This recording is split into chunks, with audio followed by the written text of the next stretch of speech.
ఎల్లుండి విశాఖలో ప్రధాని పర్యటన ఏర్పాట్లపై మంత్రులు నాదెండ్ల మనోహర్, వంగలపూడి అనిత జిల్లా కలెక్టర్ కార్యాలయంలో సమీక్ష నిర్వహించారు. విశాఖ ఏయూ గ్రౌండ్లో జరిగే ప్రధాని బహిరంగ సభ విజయవంతం చేసేందుకు జిల్లాకు చెందిన ప్రజాప్రతినిధులు, అధికారులు కృషి చేయాలని సూచించారు మంత్రి నాదెండ్ల మనోహర్. అన్ని ఏర్పాట్లు సజావుగా సాగుతున్నాయన్నారు.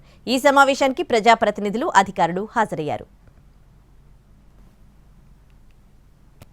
జిల్లా నుంచి ఎక్కడ కూడా ట్రాఫిక్ ఇబ్బందులు కాకూడదు.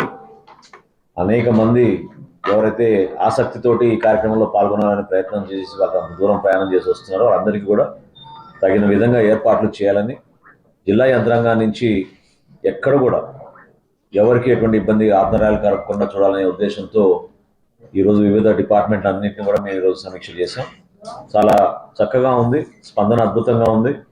ఎక్కడ చూసినా కూడా ఈ విధమైన పెట్టుబడులు రావడం, తద్వారా మనకి ఉపాధి అవకాశాలు కలిగించడం, భవిష్యత్తులో కూడా ఇది డైరెక్ట్ ఇన్వెస్ట్మెంట్స్, ఇండైరెక్ట్ ఇన్వెస్ట్మెంట్స్ చాలా ఎక్కువగా వస్తాయి జిల్లా నుంచి.